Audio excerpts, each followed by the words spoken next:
Percent ಕಮ್ಮಿ ಆಗ್ತಾನೆ ಬರ್ತಾ ಇದೆ. ನನ್ನ ರೆಸ್ಪಾನ್ಸಿಬಿಲಿಟಿ ಅನ್ನೋದಿಲ್ಲ. ಸಂವಿಧಾನ ದೊಡ್ಡ ದೊಡ್ಡ ಭಾಷಣ ಮಾಡೋರು ಕೂಡ ಹಕ್ಕುಗಳ ಬಗ್ಗೆ ಮಾತಾಡ್ತಾರೆ ಬಿಟ್ಟು ಕರ್ತವ್ಯಗಳ ಬಗ್ಗೆ ಮಾತಾಡಲ್ಲ. ಈ ದೇಶದ ಪ್ರತಿಯೊಬ್ಬ ನಾಗರಿಕ ಮಾಡೋ ಕೆಲಸದ ಲಾಭ ಏನಿದೆ ಅದು ಈ ದೇಶದ ಒಳಿತಿಗಾಗಿರ್ಬೇಕು. ನಮಗೆ ಚುನಾವಣೆ ಬರ್ತಿದ್ದ ಹಾಗೆ ಪ್ರತಿಯೊಬ್ಬ ವ್ಯಕ್ತಿ ನಮಗೆ ವೋಟರ್ ಕಾಣ್ತಾ ಬಿಟ್ಟು ನಮಗೆ ಮನುಷ್ಯ ಅಂತ ಅನ್ಸೋದಿಲ್ಲ ಅಂತ. ಎಷ್ಟೋ ಸಲ ಒಂದು ಓಟಿಂದ ಸೋತವರು ಇದ್ದಾರೆ, ಒಂದು ಓಟಿಂದ ಗೆದ್ದವರು ಇದ್ದಾರೆ.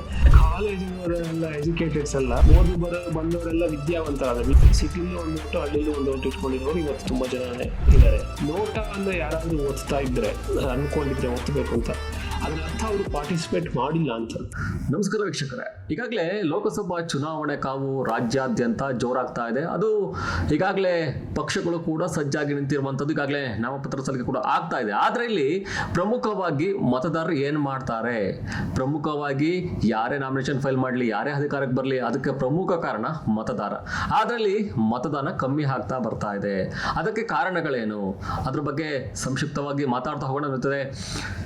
ಋಷಾಂಕ್ ಭಟ್ ಕೂಡ ಇದ್ದಾರೆ. ಸರ್ ನಮಸ್ತೆ. ನಮಸ್ಕಾರ ಸರ್. ಈಗ ನಮ್ಮ ಕಾರ್ಯಕ್ರಮಕ್ಕೆ ಇಷ್ಟೊತ್ತು ಟೈಮ್ ಕೊಟ್ಟು ಒಂದು ಚರ್ಚೆ ಕಾರ್ಯಕ್ರಮ ಯಾಕಂತ ಹೇಳಿದ್ರೆ ಈಗಾಗಲೇ ನೋಡ್ತಾ ಇದ್ದೀವಿ ರಾಜ್ಯಾದ್ಯಂತ ದೇಶದಾದ್ಯಂತ ಒಂದು ದೊಡ್ಡ ಮಟ್ಟಕ್ಕೆ ಅಲೆ ಎದ್ದಿರುವಂಥದ್ದು ಲೋಕಸಭಾ ಚುನಾವಣೆ ಈಗಾಗಲೇ ಹತ್ರ ಬರ್ತಾ ಇದೆ.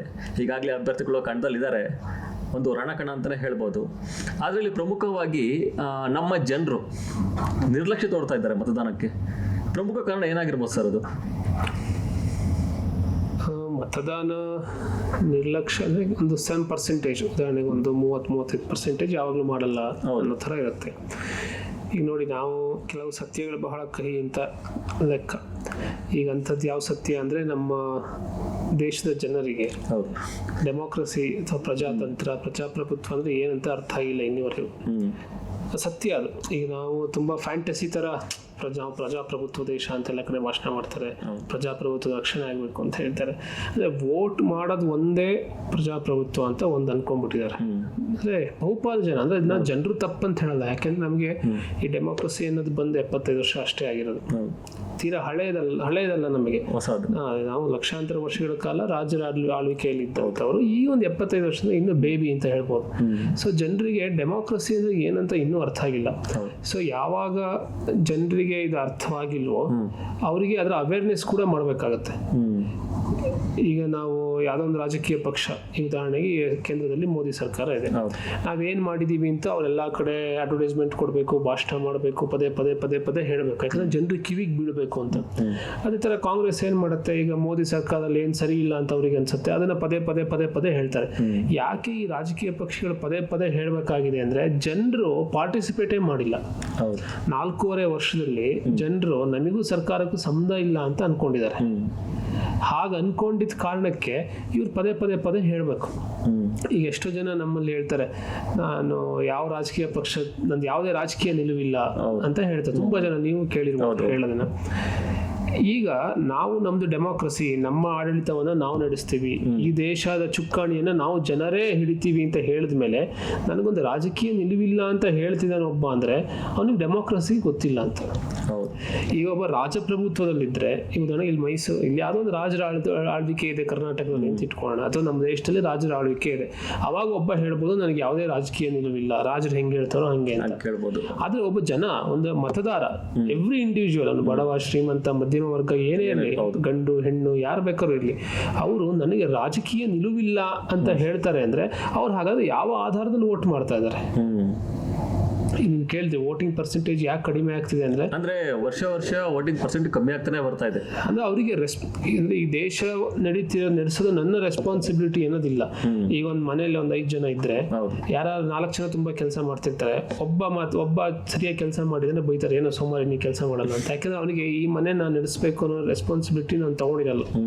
ಯಾರು ರೆಸ್ಪಾನ್ಸಿಬಿಲಿಟಿ ತಗೊಳ್ಳೋದೋ ಅವನು ಪಾರ್ಟಿಸಿಪೇಟ್ ಮಾಡಲ್ಲ. ಹೌದು. ಇಲ್ಲಿ ಪ್ರಮುಖವಾಗಿ ಮತದಾನದ ಜಾಗೃತಿ ಏನಾದರೂ ಕಮ್ಮಿ ಆಗ್ತಾ ಇದೆಯಾ ಅಂತ. ಯಾಕಂತ ಹೇಳಿದ್ರೆ ಸರ್ಕಾರಗಳು ಕೂಡ ಜಾಗೃತಿಯನ್ನು ಮಾಡಬೇಕಾಗುತ್ತೆ, ಮತದಾನ ಮಾಡಿ ಅಂತ ಪ್ರತಿಯೊಬ್ಬರಿಗೂ ಮನೆಗೂ ಮುಟ್ಟಿಸ್ಬೇಕಾಗುತ್ತೆ. ಆದರೆ ಎಲ್ಲ ಒಂದು ಕಡೆ ಅದ್ರ ಕಡೆ ಎಡುತ್ತಿದ್ದಾರಾ ಅಂತ. ಅಲ್ಲ, ನಾನು ಹೇಳೋದು ಸರ್ಕಾರ ಅಂದ್ರೆ ಯಾರು? ನಾವೇ ಸರ್ಕಾರ ಅಲ್ವಾ? ನಾವೇ ಆಯ್ಕೆ ಮಾಡ್ಕೊಳ್ಳೋದು. ನಾವೇ ಆಯ್ಕೆ ಮಾಡಿದೀವಿ ಅನ್ನೋಕ್ಕಿಂತ ನಾವೇ ಸರ್ಕಾರ, ಜನರಿಂದ ಜನರಿಗಾಗಿ ಇರುವ ಸರ್ಕಾರ ಇದು. ನಾವೇನ್ ಮಾಡಿದೀವಿ, ಎರಡು ಡಿವೈಡ್ ಮಾಡ್ಬಿಟ್ಟಿದೀವಿ. ರಾಜಕಾರಣಿಗಳು, ಜನಪ್ರತಿನಿಧಿಗಳು ಒಂದು ಬೇರೆ ಸೆಕ್ಷನ್, ಜನಸಾಮಾನ್ಯ ಮತದಾರ ಬೇರೆ ಸೆಕ್ಷನ್ ಅಂತ ಅನ್ಕೊಂಡ್ಬಿಟ್ಟಿದೀವಿ ನಾವು ಬೇರೆ ಮನೆ, ನಾವು ಬೇರೆ ಮನೆ ಅಂತ. ಈಗ ನಾವು ಜಾಗೃತಿ ಮಾಡಬೇಕು ಅಂತ ಈಗ ಚುನಾವಣಾ ಆಯೋಗ ಬ್ರ್ಯಾಂಡ್ ಅಂಬಾಸಿಡರ್ಗಳನ್ನ ಮಾಡ್ತಾರೆ. ಪ್ರತಿ ವರ್ಷ ಸಿನಿಮಾ ಆಕ್ಟರ್ಗಳನ್ನ ಬ್ರ್ಯಾಂಡ್ ಅಂಬಾಸಿಡರ್ ಮಾಡಿ ಚುನಾವಣೆಗೆ ಅವ್ರ ಮೂಲಕ ಮತದಾನ ಜಾಗೃತಿ ಮಾಡಿಸ್ತಾರೆ. ಈಗ ನಾನು ಹೇಳೋದು, ಈಗ ನಾವು ಊಟ ಮಾಡಬೇಕು ಅನ್ನೋದಕ್ಕೆ ನಮಗೆ ಜಾಗೃತಿ ಮಾಡ್ಬೇಕಾ? ಇಲ್ಲ. ನಮ್ಗೆ ನಿದ್ರೆ ಮಾಡಬೇಕು ಅನ್ನೋದಕ್ಕೆ ಜಾಗೃತಿ ಮಾಡ್ಬೇಕಾ? ಅದಷ್ಟೇ ಇಂಪಾರ್ಟೆಂಟ್ ವೋಟಿಂಗ್. ಅದಕ್ಕೆ ನಾವು ಜಾಗೃತಿ ಮಾಡಬೇಕು ಅಂತ ಅಪೇಕ್ಷೆ ಪಟ್ಟರೆ we are unfit to live in a democratic country. ನಾವು ಹೇಳಬೇಕು, ಜನ ಈಗ ಯಾರಿಗೊಬ್ರಿಗೆ ಅವ್ನ ಮತ ಹಾಕಲ್ಲ ಅಂತ ಇದ್ರೆ ಅವ್ನು ಹೇಳಬೇಕು, ನೋಡಿ ನನಗೆ ಡೆಮೋಕ್ರಸಿಯಲ್ಲಿ ನಂಬಿಕೆ ಇಲ್ಲ, ನಾನು ಮತ ಹಾಕಲ್ಲ, ನಾನು ವೋಟ್ ಮಾಡಲ್ಲ ಅಂತ ಅವ್ರು ಸ್ಪಷ್ಟವಾಗಿ ಹೇಳಬೇಕು. ಅಂದ್ರೆ ನಾವು ನೋಡಿದಾಗೆ ಪ್ರತಿಯೊಂದು ಜಿಲ್ಲೆಯಲ್ಲೂ ಕೂಡ ಜಿಲ್ಲಾಧಿಕಾರಿಗಳಾಗಿರ್ಬೋದು, ಸರ್ಕಾರ ಆಗಿರ್ಬೋದು, ಮತ್ತು ಇನ್ನು ಅನೇಕ ರೀತಿಯ ಕಲಾತಂಡಗಳಾಗಿರ್ಬೋದು ಒಂದು ವಿಶೇಷ ರೀತಿಯಲ್ಲಿ ಇದು ಮಾಡ್ತಾರೆ, ಅಭಿಯಾನ ಮಾಡ್ತಾರೆ ಒಂದು ದೊಡ್ಡ ಮಟ್ಟಕ್ಕೆ. ಆದ್ರೂ ಕೂಡ ವೋಟಿಂಗ್ ಪರ್ಸೆಂಟೇಜ್ ಅಷ್ಟೇ ಇರುತ್ತೆ. ಅದಕ್ಕೆ ಅಂದ್ರೆ ನಾವು ಏನೇ ಫೀಡ್ ಮಾಡಿದ್ರು ಕೂಡ ಅದು ಒಂದು ರೀತಿ ಕಮ್ಮಿ ಆಗ್ತಾನೆ ಬರ್ತಾ ಇದೆ. ಅದಕ್ಕೆ ಕಾರಣ ಅಷ್ಟೇ, ಒಂದು ಅವ್ರಿಗೆ ರೆಸ್ಪಾನ್ಸಿಬಿಲಿಟಿ ಬರಬೇಕು. ಇನ್ನೊಂದು ಇನ್ನೂ ಸುಮಾರು ಸಲ ಏನಾಗುತ್ತೆ ಅಂದರೆ ಇದೇನು ಮಾಡಿದ್ರು ಇಷ್ಟೇ ಅಂತಲೂ ಅನ್ಸುತ್ತೆ ಜನರಿಗೆ. ಈಗ ನಮ್ಮ ಲೈಫ್ ಸ್ಪ್ಯಾನ್ ಎಷ್ಟು, ನಾವು ಒಂದು 60-70-80 ವರ್ಷ ಬದುಕ್ತೀವಿ. ಪ್ರಾರಂಭದ 30-40 ವರ್ಷ ನೋಡಿದಾಗ ಈಗ ನಮ್ಮ ಜುಡಿಷಿಯರಿ ಇದೆ. ಒಂದು ಸಣ್ಣ ಕೇಸ್ ಆದರೆ 5-6 ವರ್ಷ ಬೇಕು, ಒಂದು ಸಣ್ಣ ಸಿವಿಲ್ ಕೇಸ್ ಆದರೆ 7 ವರ್ಷ ಬೇಕು, 8 ವರ್ಷ ಬೇಕು. ಎಷ್ಟು ಜನ 15-20 ವರ್ಷ ಆದ್ರೆ ಇವತ್ತು ಕೇಸ್ ನಡೀತಾ ಇರುತ್ತೆ. ಇದನ್ನೆಲ್ಲ ನೋಡಿದ್ರೆ ಯಾರೋ ಒಬ್ಬಂಗೆ ಅನ್ಸುತ್ತೆ, ಏನಪ್ಪ ಒಂದು ಸಣ್ಣ ಲ್ಯಾಂಡ್ ಲಿಟಿಗೇಷನ್ಗೆ ನಾನು 10 ವರ್ಷ ಫೈಟ್ ಮಾಡಬೇಕಲ್ಲ, ನಾನು ಯಾಕೆ ಈ ವ್ಯವಸ್ಥೆ ಇರಬೇಕು ಅಂತ ಅನ್ಸುತ್ತೆ. ಒಂದು ಆ ಭಾಗ. ಎರಡನೇದು, ಈ ಹೇಳಿದ್ನಲ್ಲ, ಈ ದೇಶ ನಡೆಸುವ ಜವಾಬ್ದಾರಿ ನಮ್ದೇ ಅನ್ನುವ ಭಾವನೆಯನ್ನ ತರುವಂತಹ ಒಂದಿಷ್ಟು ನೀವು ಹೇಳಿದಾಗೆ ಅದು ಸರ್ಕಾರ ಇರ್ಬೋದು, ಜಿಲ್ಲಾಡಳಿತ ಇರ್ಬೋದು, ಇನ್ನೂ ಸ್ವಲ್ಪ ಫೋರ್ಸ್ ಹಾಕ್ಬೇಕಂತ ಅನ್ಸುತ್ತೆ. ಯಾಕೆಂದ್ರೆ ಜನಕ್ಕೆ ಇನ್ನೂ ನಾವು ಡೆಮೋಕ್ರಸಿಲಿ ಇದೀವಿ ಅನ್ನೋ ಒಂದು ಇಲ್ಲದೆ ಇರೋದ್ರಿಂದ ನನಗನ್ಸೋದು ಈ ಡೆಮೋಕ್ರಸಿ ಅಂದ್ರೆ ಏನು ಅನ್ನುವ ಅರಿವು, ಆಮೇಲೆ ಮೂಲಭೂತ ಕರ್ತವ್ಯಗಳು. ಸಂವಿಧಾನದಲ್ಲಿ ಮೂಲಭೂತ ಕರ್ತವ್ಯ ಇದೆ. ನಾವ್ ಯಾವಾಗಲೂ ಹಕ್ಕುಗಳ ಬಗ್ಗೆ ಮಾತಾಡ್ತೀವಿ, ಮಾತಾಡೋದನ್ನ ಹಕ್ಕು ಅಂತ ಹೇಳ್ತೀವಿ, ನಾವಿನ್ನೇನು ಹಾಡು ಹೇಳೋದನ್ನ ಹಕ್ಕು ಅಂತೀವಿ, ಊಟ ಮಾಡೋದನ್ನ ಹಕ್ಕು ಅಂತೀವಿ. ಎಲ್ಲ ಆಯ್ತು, ಅವೆಲ್ಲ ಹಕ್ಕ, ಅದೇನು ಪ್ರಶ್ನೆ ಇಲ್ಲ, ಅದ್ರ ಬಗ್ಗೆ ಡಿಸ್ಪ್ಯೂಟ್ ಇಲ್ಲ. ಅದು ಜವಾಬ್ದಾರಿ ಅಂತಿದೆ. ಇವತ್ತು ನೀವು ಯಾರನ್ನೇ ಕೇಳಿದ್ರು ಏನು ನಿಮ್ ಜವಾಬ್ದಾರಿ ದೇಶಕ್ಕೆ, ಸಂವಿಧಾನದಲ್ಲಿ ಈಗ ನಾವೆಲ್ಲ ಸಂವಿಧಾನ ದೊಡ್ಡ ಭಾಷಣ ಮಾಡೋರು ಕೂಡ ಹಕ್ಕುಗಳ ಬಗ್ಗೆ ಮಾತಾಡ್ತಾರೆ ಬಿಟ್ಟು ಕರ್ತವ್ಯಗಳ ಬಗ್ಗೆ ಮಾತಾಡಲ್ಲ. ಏನಿದೆ ಕರ್ತವ್ಯದಲ್ಲಿ? ಈ ದೇಶಕ್ಕೆ ಏನಾದ್ರೂ ಸಮಸ್ಯೆ ಆದ್ರೆ ನಾನು ಮನೆ ಬಿಟ್ಟು ಹೊರಗೆ ಬರ್ತೀನಿ ದೇಶಕ್ಕೋಸ್ಕರ. ಇದು ಮೂಲಭೂತ ಹಕ್ಕು ಸಂವಿಧಾನದಲ್ಲಿದೆ. ಕರ್ತವ್ಯಗಳಲ್ಲಿ, ಜವಾಬ್ದಾರಿಗಳಲ್ಲಿ ನಾನು ಮಾಡುವ ಎಲ್ಲ ಕೆಲಸ, ಅದು ನಾನಲ್ಲ, ವಂಶಾಂಕಲ್ಲ, ಈ ದೇಶದ ಪ್ರತಿಯೊಬ್ಬ ನಾಗರಿಕ ಮಾಡುವ ಕೆಲಸದ ಲಾಭ ಏನಿದೆ ಅದು ಈ ದೇಶದ ಒಳಿತಿಗಾಗಿರ್ಬೇಕು ಅಂತ ಅದು ಸಂವಿಧಾನದಲ್ಲಿದೆ. ಇಲ್ಲಿರೋ ಜನರೆಲ್ಲ ಸ್ನೇಹದಿಂದ ಇರಬೇಕು, ಪ್ರೇಮದಿಂದ ಇರಬೇಕು, ಅಣ್ಣ ತಮ್ಮಂದ್ರ ಅಂತ ಅದು ಸಂವಿಧಾನದಲ್ಲಿದೆ.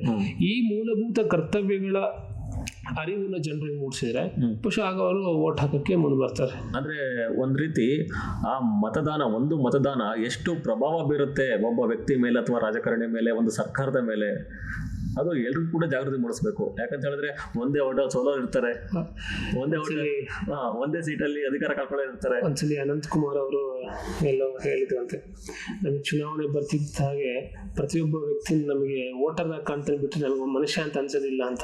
ಅಂದ್ರೆ ಅವ್ರಿಗೆ ಅಂದ್ರೆ ಅನಂತಕುಮಾರ್ಗೆ ಅಂತಲ್ಲ, ಒಬ್ಬ ಪಾಲಿಟಿಷಿಯನ್ಗೆ ನೀವು ಗಮನಿಸಿ, ಚುನಾವಣೆ ಟೈಮಲ್ಲಿ ಬಹಳ ಅವ್ರ ಹಾವ ಭಾವ ಎಲ್ಲದೂ ಚೇಂಜ್ ಆಗುತ್ತೆ. ತಗ್ಗಿ ಬಗ್ಗಿ ಎಲ್ಲ ಏನು ಅವ್ರು ಅಲ್ಲಿವರೆಗೆ ಮಾಡಿದ ಎಲ್ಲ ದರ್ಪ ದೌಲತ್ತನ್ನೆಲ್ಲ ಮರ್ತ್ಬಿಟ್ಟು ಜನಸೇವಕರು ಅನ್ನೋ ರೀತಿ ಬಿಂಬಿಸ್ಕೊಂತಾರೆ. ಯಾಕೆಂದ್ರೆ ನೀವು ಹೇಳಿದಾಗೆ ಒಂದೊಂದು ಓಟು ಕೂಡ ಇಂಪಾರ್ಟೆಂಟ್.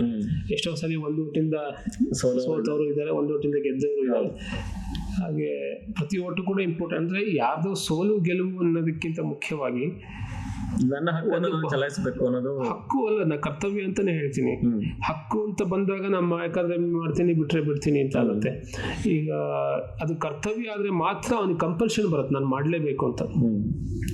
ಆಮೇಲೆ ಯಾರನ್ನೋ ಗೆಲ್ಲಕ್ಕೆ, ಯಾರನ್ನೋ ಸೋಲ್ಸಕ್ಕೆ ಓಟ್ ಅಲ್ಲ ಇದು. ಸುಮಾರು ಜನ ಅನ್ಕೊಂಡಿದ್ದಾರೆ ಅಂದ್ರೆ ಇದು ಈಗ ನಾನು ಬಿಜೆಪಿನ ಸೋಲ್ಸಕ್ಕೆ ಓಟ್ ಮಾಡ್ತೀನಿ, ಕಾಂಗ್ರೆಸ್ಸಿನ ಸೋಲ್ಸಕ್ಕೆ ಓಟ್ ಮಾಡ್ತೀನಿ, ಇನ್ಯಾರ ಮೋದಿನ ಗೆಲ್ಸಕ್ಕೆ ಓಟ್ ಮಾಡ್ತೀನಿ ಅನ್ಬೋದು, ಇನ್ಯಾರ ರಾಹುಲ್ ಗಾಂಧಿನ ಗೆಲ್ಸಕ್ಕೆ ಓಟ್ ಮಾಡ್ತೀನಿ ಅಂತ ಹೇಳ್ಬೋದು.